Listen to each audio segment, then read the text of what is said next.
Jalan-jalan kali ini bukan cuma main doang, tapi kita bakal flashback ke zaman sejarah, hunting spot keren, dan pastinya video kali ini banyak info menarik yang wajib kalian tahu. Makanya jangan kemana-mana ya, dan tonton sampai habis. So, aku punya pertanyaan, apa sih situs bersejarah di Jakarta yang melekat di pikiran kalian? Yap, mungkin Kota Tua adalah tempat pertama yang terlintas di pikiran kita. Welcome to Batavia. Kota Tua Jakarta dulunya dikenal sebagai Batavia, ibu kota Hindia Belanda. Bayangin, dulu di sini pusat pemerintahan kolonial, perdagangan, sampai kehidupan sosial warga Eropa dan pribumi.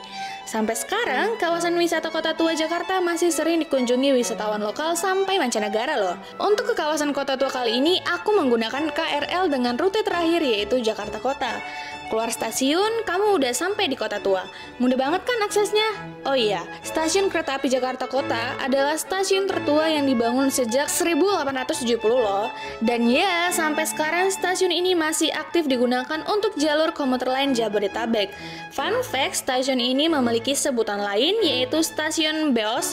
Lokasinya persis di seberang dekat Taman Fathahillah. Terus, ada apa aja sih spot menarik yang wajib dikunjungi di kawasan Batavia? Here we go! Yang pertama adalah Taman Fathahillah. Salah satu area paling populer di Kota Tua adalah Taman Fathahillah. Tempat ini sering dijadikan latar foto prewedding karena suasananya yang masih kuno dan unik. Di sini, kamu juga bisa berkeliling dengan menyewa sepeda ontel dengan pilihan warna yang beragam. Geser dikit ke arah bangunan yang paling ikonik ini. Ini adalah Museum Fathahillah. Dulu namanya Staduis alias Balai Kota Batavia. Dibangun tahun 1710 atas perintah Gubernur Jenderal John Van Horn, museum ini nyimpen banyak banget cerita soal perjuangan rakyat Jakarta di era kolonial. Kalau masuk ke dalam, kalian bisa lihat ruang tahanan bawah tanah yang dulu dipakai buat narapidana politik. Katanya sih serem banget, tapi aku belum kesempatan nih lihat ke dalam. Kalau penasaran, ini fotonya. Ada banyak gedung yang kental dengan kolonial dan vintage yang bisa kamu temuin di kawasan Kota Tua ini, kayak Museum Bank Indonesia, Gedung Jasindo, Cafe Batavia, sampai Museum Wayang. Museum di sini bukannya hari Selasa sampai Minggu ya, jadi tiap Senin mereka tutup guys. Yang kedua, Museum Wayang. Nah, sekarang kita bakalan masuk ke Museum Wayang nih guys. Setelah ada renovasi, setelah 6 bulan kemarin, akhirnya museum ini dibuka lagi. Dengan suasana yang lebih fresh, museum ini nyaman banget buat dieksplor. Museum ini pun juga punya banyak pengalaman baru yang lebih seru buat kalian yang pengen ngajak anak-anak buat main sambil belajar berbagai wayang di Indonesia. Tapi tetap harus waspada ya anak-anaknya. Soalnya banyak banget nih barang-barang yang ditutup pakai kaca. Nah, kalau dulu koleksi wayang di sini tuh terasa padat dan kurang tertata. Tapi sekarang semuanya lebih rapi dan modern loh. Mulai dari wayang kulit, wayang golek, sampai wayang dari berbagai negara, semua dipamerkan dengan pencahayaan yang lebih oke banget. Terus, di belakangnya juga ada cerita Rama dan Sinta yang dijejerin dalam satu ruangan juga. Keren banget ya! Ada layar interaktif yang bikin kita bisa belajar sejarah wayang dengan cara yang lebih asik. Nah, di lantai 2, kalian juga bakalan bisa masuk ke ruang imersif yang ada VR, AR, dan hologram yang bikin kita main sama wayang secara digital. Di sini, kalian juga bisa foto booth yang bisa diubah ke AI, main treadmill, sama mewarnai. Terus uniknya, gambar kalian bisa masuk ke layar hologram juga. Lucu kan? Museum Wayang ini buka pas hari Selasa sampai hari Minggu dari jam 9 pagi sampai jam 3 sore aja ya. Di hari Senin mereka tutup, jadi jangan datang pas hari Senin ya. Hahaha. Fun fact-nya ya guys, Museum Wayang ini dibangun pada tahun 1640 sebagai gereja penduduk sipil Eropa dan tentara Belanda loh. Oh ya, buat tiket masuknya juga tergolong murah loh guys. Yang dewasa cukup bayar 10.000 aja. Terus kalau kamu mahasiswa cuma bayar 5.000. Dan kalau buat anak-anak cuma 2.000-an aja. Murah banget kan? Kecuali turis atau foreigner itu bisa sampai 50 ribuan. Dengan harga tiket yang murah meriah dan udah dapat pengalaman yang seseru itu, menurut kalian worth it gak sih guys? Kalau menurutku sih worth it banget. Lanjut ke spot berikutnya, kita ke Toko Merah.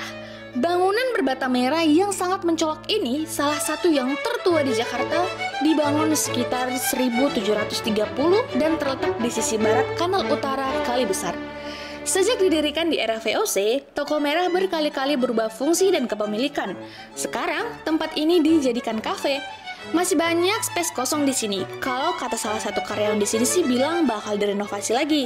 Awalnya aku kira di dalam masih ada benda-benda peninggalan sejarah gitu, tapi ternyata udah nggak ada dan hanya tersisa lukisan ini aja. Toko Merah awalnya adalah tempat tinggal yang didirikan pada tahun 1730 oleh Gustav Willem Baron van Imhoff saat menjadi sekretaris kedua Hoogstregeren atau pemerintah tinggi merangkap Waterfiscal sebagai kepala urusan pabean.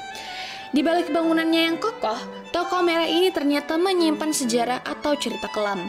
Sebagian orang mempercayai sebutan Toko Merah ini merujuk pada warna bangunannya yang emang warna merah. Tapi guys, ada juga yang bilang kalau nama itu diambil dari cerita Pilu, Geger Pecinan. Waktu itu banyak korban berjatuhan dan darah di mana-mana. Jadi diambillah kata merah sebagai representasinya. Rumornya sih gedung Toko Merah ini dulu tempat pembantaian etnis Tionghoa yang ada di kawasan kota Batavia. Terus, mayat-mayatnya kemudian dibuang di kawasan kali besar yang berada tepat di depan bangunan. Waduh, serem juga ya guys. Yang keempat ada Baba Coffee. Pas jalan untuk menuju spot selanjutnya, aku agak salfok nih sama coffee shop ini karena eksteriornya yang unik dan vintage abis. Karena penasaran, aku langsung masuk dan yap, ini adalah Baba Coffee by Kawisari. Rumornya, dulu tempat ini dijuluki sebagai The Forbidden House of Batavia. Benar banget kan? Akhirnya, pintu rumah terlarang Batavia ini bisa kita masuki. Konon katanya, dulu si pemilik rumah ini adalah saudagar keturunan Tionghoa yang gak mau siapapun masuk ke dalam rumahnya. Kalau kafe ini sendiri baru aja opening beberapa bulan lalu. Begitu masuk, aku berasa kayak lagi di museum gitu loh. Interior peranakan Jawa Tionghoa ini khas banget. Untuk rasa butterscotch regal yang aku pesan ini sangat worth the price. Rasanya creamy, manis, dan enak banget. Untuk kopi yang digunakan di dapur Baba Coffee ini adalah kopi Kawisari yang berasal dari perkebunan kopi pertama di Pulau Jawa yang terletak di lereng Gunung Kawi. Ngopi di sini tuh aku kayak dibawa ke masa kolonial Belanda yang aku baca di buku sejarah. Aku coba explore cafe ini dan beneran unik sampai ke ujung-ujungnya guys. Jadi ada ruang tengah outdoor yang jadi penghubung bagian depan dan bagian belakang. Super cozy sih. Another mind-blowing spot, ada ruangan VIP yang sangat cantik. Aku cukup tercengang di ruangan ini karena ada banyak banget karya seni yang bikin takjub. Jadi ini tuh semacam fine dining gitu guys. Kamu juga boleh banget ngodi ke doi buat candlelight dinner di sini. Hehehe. Di suasana outdoor juga nggak kalah keren, adem, nyaman, dan recommended banget buat UFC-an. Yang berikutnya ada Jembatan Kota Intan. Gak jauh dari Baba Coffee, kita bakal ketemu sama Jembatan Kota Intan, salah satu jembatan angkat tertua di Indonesia. Dibangun tahun 1628 sama Belanda, jembatan ini dulu dipakai buat kapal-kapal dagang yang keluar masuk Kanal Batavia. Dulu, ini merupakan salah satu lintas yang ramai karena menghubungkan pelabuhan Sunda Kelapa dengan kota Batavia. Sampai akhir abad ke-20, perahu-perahu masih dapat berlabuh di Kali Besar. Kalau perahunya lagi lewat, jembatan jungkit ini bisa ditarik ke atas guys. Unik banget ya?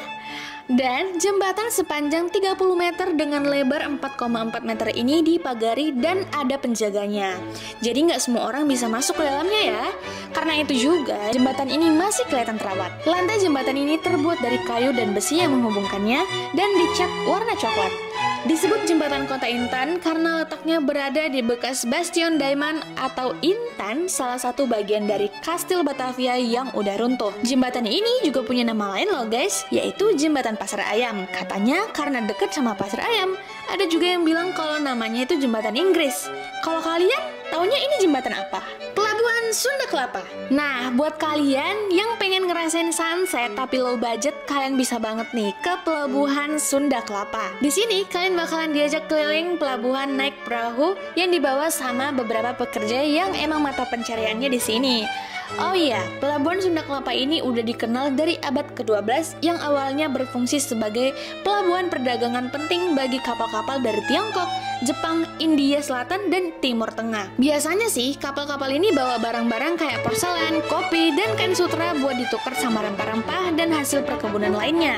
Tapi di tahun 2025, pelabuhan ini ngalamin transformasi signifikan buat ngembangin potensinya sebagai destinasi wisata heritage. Langkah ini bertujuan untuk memudahkan akses wisatawan ke kawasan pelabuhan dan meningkatkan konektivitas transportasi di Jakarta. Katanya sih, Pelabuhan Sunda Kelapa bakalan difokusin buat kegiatan pariwisata, termasuk kapal pesiar, yachts, dan kapal penumpang loh. BTW, kita kan naik perahu nih. Perahunya biasanya dibanderol dengan harga 100.000 per perahu ya.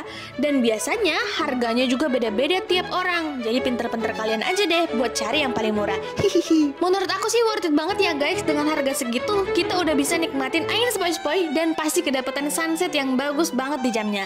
Apalagi bisa keliling pelabuhan sambil lihat kapal-kapal besar yang lagi singgah buat nganter barang lagi. For the last, kita masuk ke Museum Bahari nih. Tapi karena tempatnya udah tutup, jadi kita nggak kebagian buat lihat seluruh isinya deh. Jadi museum ini dulunya gudang VOC. Gunanya buat nyimpan, memilah, dan mengemas rempah-rempah. Gudang ini mulai dibangun sekitar tahun 1652 dan diubah beberapa kali sampai tahun 1659 dan seterusnya mengalami perbaikan secara bertahap mulai dari 1718 sampai 1774. Di sini kalian bisa lihat ada berbagai macam tanaman yang berjajar di halaman museumnya loh. Terus di sini juga ada berbagai macam perahu nelayan kayak gini nih. Masuk ke sini tuh cuma dibanderol 5.000 aja buat orang dewasa, 3.000 buat mahasiswa, dan buat anak-anak cukup bayar 2.000 aja loh. Murah banget kan? Tapi sayangnya kita cuma explore segitu dulu ya guys. Menurut kalian gimana? Worth it nggak museum dengan harga segitu dengan isi yang lumayan unik di dalamnya? Jadi gimana menurut kalian?